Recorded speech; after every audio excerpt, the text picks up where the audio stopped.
Pense no instante em que o coração humano chega ao limite. Imagine uma alma cercada pela culpa, pela dor e pela sensação de estar afundando em águas escuras. Agora, visualize essa mesma alma erguendo a voz e dizendo: das profundezas, clamo a ti, Senhor. Este é o Salmo 130, um salmo curto, mas de uma intensidade extraordinária. Um clamor que nasce no fundo do poço e se eleva até o trono de Deus. Hoje, juntos, vamos descobrir por que este texto bíblico é tão poderoso. E vou mostrar a você revelações surpreendentes que podem mudar a forma como compreende o perdão e a redenção de Deus. E eu lhe digo, a revelação final será a mais impactante de todas. Amados irmãos e irmãs, a paz do Senhor Jesus Cristo. Você está no canal Propósito Divino Salmos. É uma alegria ter você aqui comigo para este momento de estudo, reflexão e oração. Desde já, eu profetizo que esta palavra será como uma chave que abrirá portas espirituais na sua vida. Que o Senhor libere sobre você e sua família vitória contra o pecado, restauração da esperança e uma nova estação de fé. Creia que o perdão de Deus é maior do que qualquer peso que você carrega. Antes de avançarmos, eu peço a você: inscreva-se agora no canal Propósito Divino Salmos, ative o sininho das notificações, deixe o seu like e, agora quero ouvir você. Escreva nos comentários o estado do Brasil de onde você está me assistindo. Eu quero orar pela sua cidade, sua casa e sua vida, porque esta palavra não chegou até você por acaso. Deus guiou seus passos até aqui. O Salmo 130 pertence ao grupo dos chamados Cânticos de Peregrinação. Orações entoadas pelos israelitas enquanto subiam para Jerusalém, especialmente em festas sagradas. É fascinante pensar que homens, mulheres e crianças cantavam esse clamor coletivo, reconhecendo suas falhas, pedindo perdão e confiando na misericórdia divina. Esse salmo revela uma teologia clara. O ser humano por si só não pode permanecer de pé diante da santidade de Deus, mas existe redenção abundante na graça do Senhor. Observe os primeiros versículos. Das profundezas, clamo a ti, Senhor. Senhor, escuta a minha voz. Estejam os teus ouvidos atentos à voz das minhas súplicas. O salmista não mascara sua condição. Ele não tenta parecer forte. Ele se coloca diante de Deus como alguém que afunda, alguém que precisa ser resgatado. Esse detalhe é profundamente humano, porque todos nós, em algum momento, experimentamos a sensação de estar em queda livre, cercados por falhas, dúvidas e medos. E aqui está uma primeira revelação.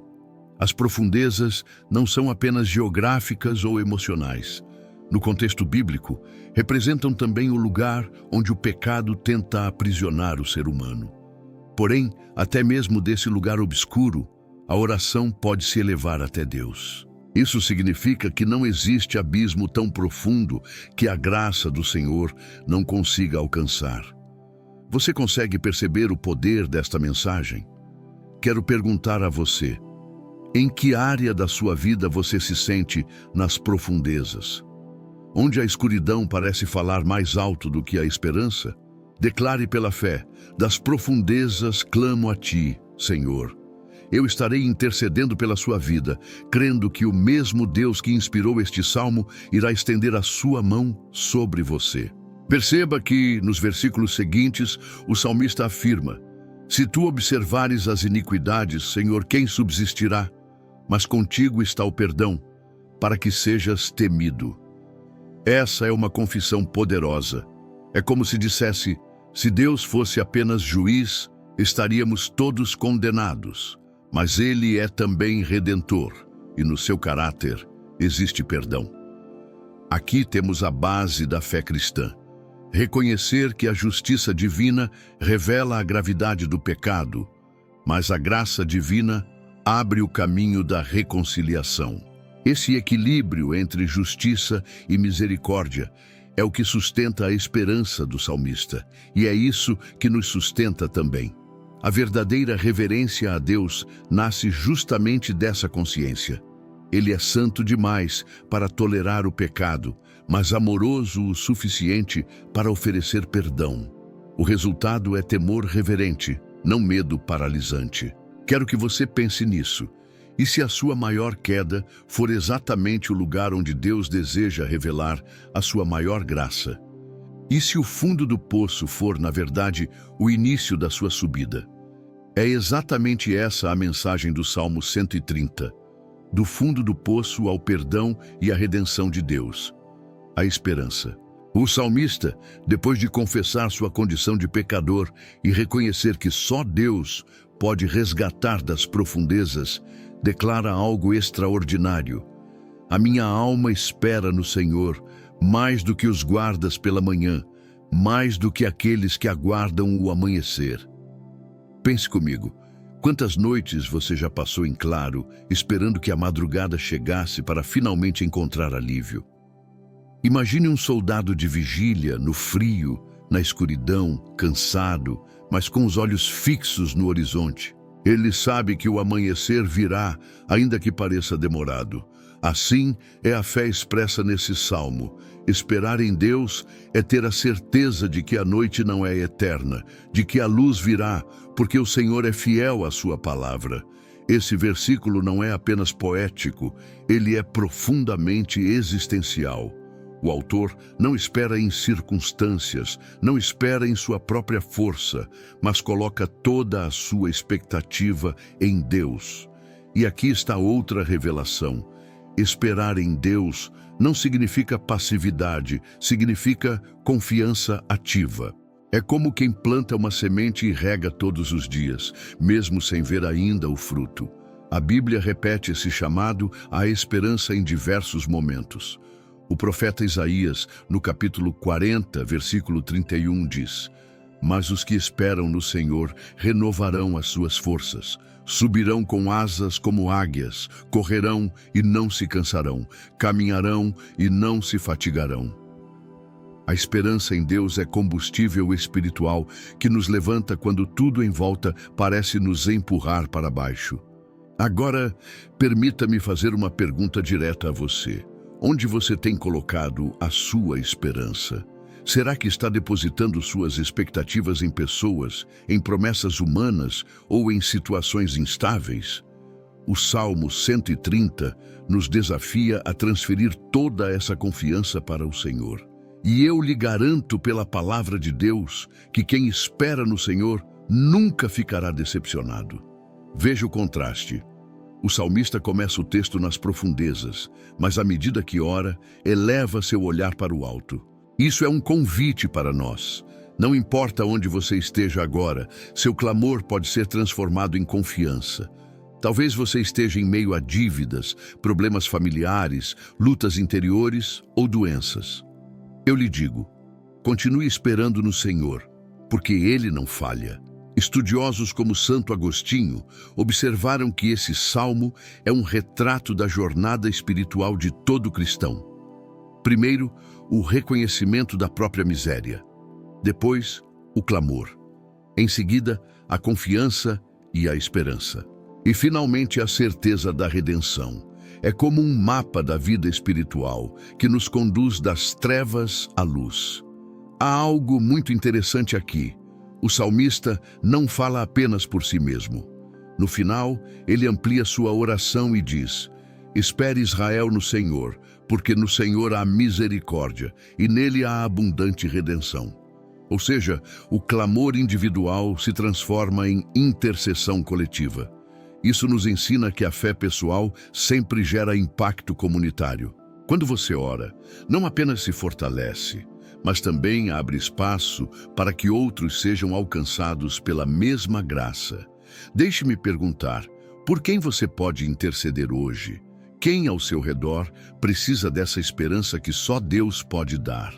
Escreva nos comentários o nome dessa pessoa ou simplesmente declare: eu intercedo pela minha família. Estarei orando junto com você.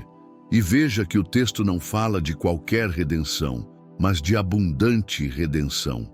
A palavra usada no hebraico transmite a ideia de algo sem limites, inesgotável.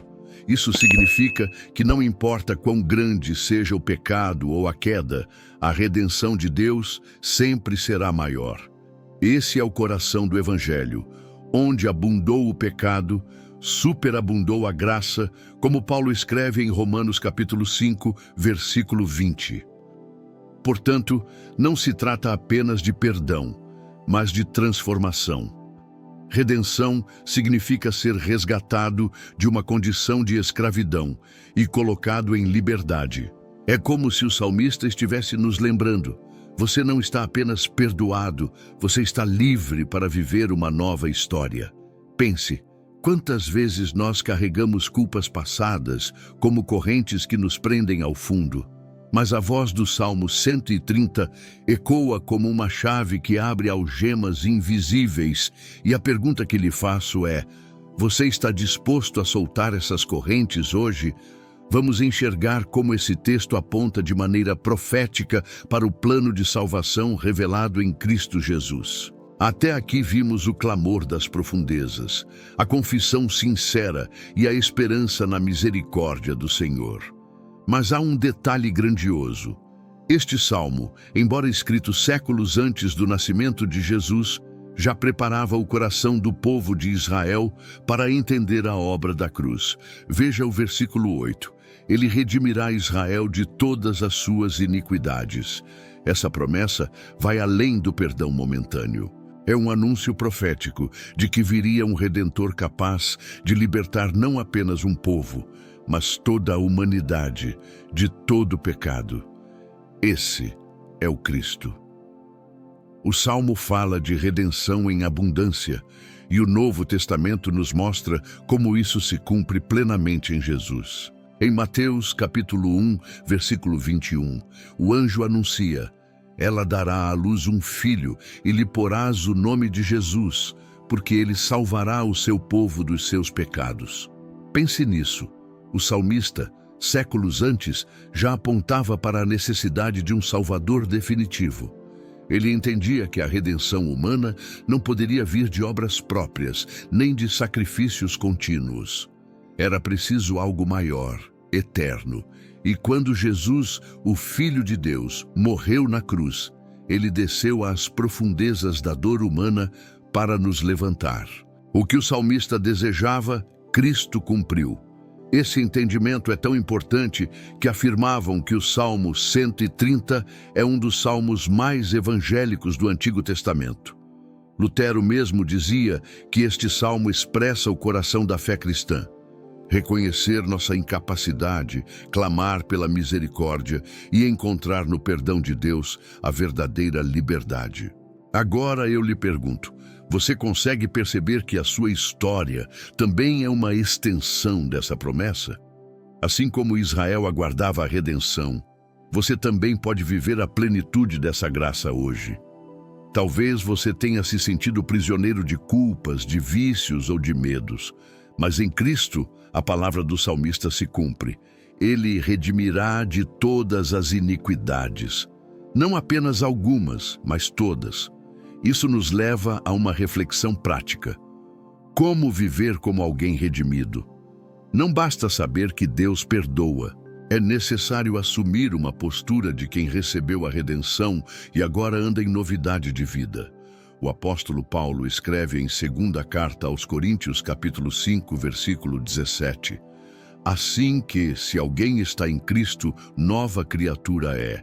As coisas velhas já passaram. Eis que tudo se fez novo. Esse é o impacto da redenção. Não apenas apagar o passado, mas inaugurar o futuro. Eu gostaria de fazer uma pausa aqui e perguntar: você já entregou de fato sua vida a Cristo? Não estou falando apenas de frequentar uma igreja ou de conhecer textos bíblicos. Estou perguntando se você já abriu mão do peso das profundezas e se lançou completamente na graça redentora do Senhor. Porque a maior tragédia seria ouvir as palavras do Salmo, mas continuar vivendo como se ainda estivesse preso às correntes antigas. O Salmo 130 nos ensina que esperar em Deus é também se render a Ele. É dizer, Senhor, eu não tenho forças, mas confio em Ti. E é nesse ponto que a vida começa a mudar. Muitos carregam a falsa ideia de que só podem se aproximar de Deus depois de se tornarem melhores. Mas a verdade é que nos aproximamos justamente porque somos fracos e precisamos ser levantados. É como disse Jesus em Marcos capítulo 2, versículo 17. Os sãos não necessitam de médico, mas sim os que estão doentes. Eu não vim chamar os justos, mas os pecadores ao arrependimento. Talvez você esteja ouvindo agora e pensando, mas o meu pecado é grande demais, minha queda foi profunda demais. Eu quero lhe assegurar pela palavra de Deus, não existe queda que a graça não alcance.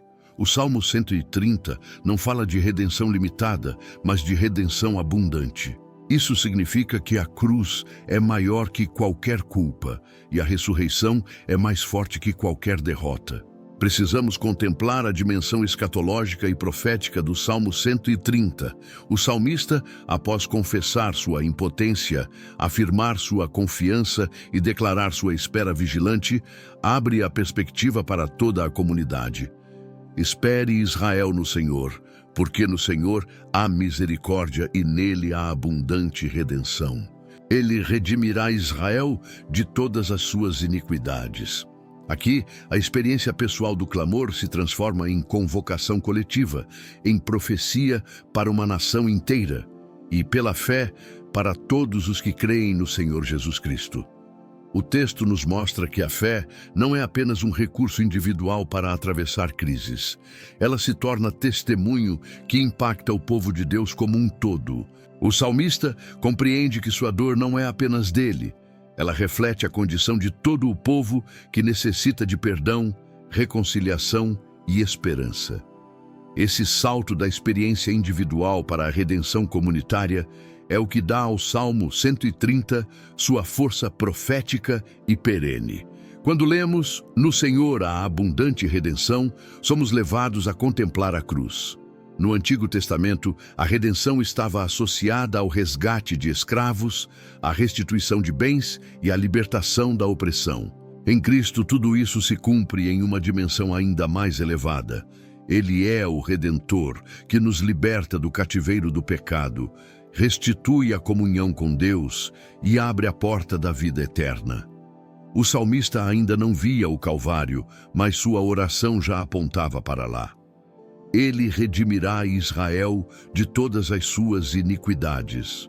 Essa promessa se cumpriu plenamente na obra de Jesus. O Salmo 130, portanto, é um eco do Evangelho em meio aos salmos penitenciais. Ele mostra que o arrependimento sincero não conduz ao desespero, mas ao encontro com o Deus que é misericórdia e redenção. Aqui, podemos trazer uma aplicação prática. Se Deus já nos redimiu, por que insistimos em viver aprisionados na culpa? Muitos carregam fardos que o Senhor já retirou. Vivem como se ainda devessem pagar por erros do passado, quando a palavra é clara. Se confessarmos os nossos pecados, Ele é fiel e justo para nos perdoar e nos purificar de toda injustiça. 1 João 1:9.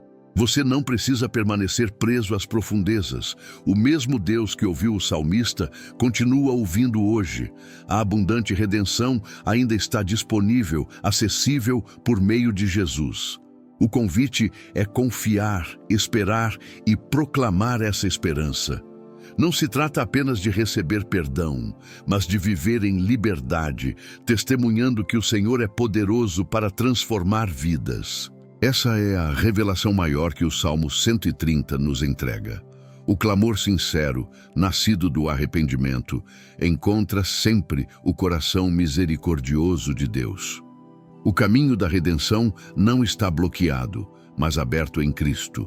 Você pode recomeçar, sua família pode recomeçar, sua história pode ser ressignificada. E eu quero orar por você, para que essa esperança não fique apenas nas palavras, mas se torne experiência real na sua vida. Senhor amado, olha para cada pessoa que orou comigo através do Salmo 130. Tira-os das profundezas da angústia e da culpa, cobre-os com o teu perdão, restaura-os com a tua redenção, derrama uma nova esperança sobre cada coração que espera em ti. Que a obra da cruz seja viva, atual e transformadora em cada família representada aqui, em nome de Jesus. Amém. Se essa palavra falou ao seu coração, escreva nos comentários: eu recebo a redenção do Senhor. Isso não é apenas um gesto simbólico, mas um ato profético que marca sua aliança com a promessa desse salmo. E lembre-se, o clamor das profundezas não é o fim, é o início do caminho para o perdão e a redenção de Deus. E que a paz do Senhor Jesus seja sobre sua vida e sua casa, hoje e sempre. Amém.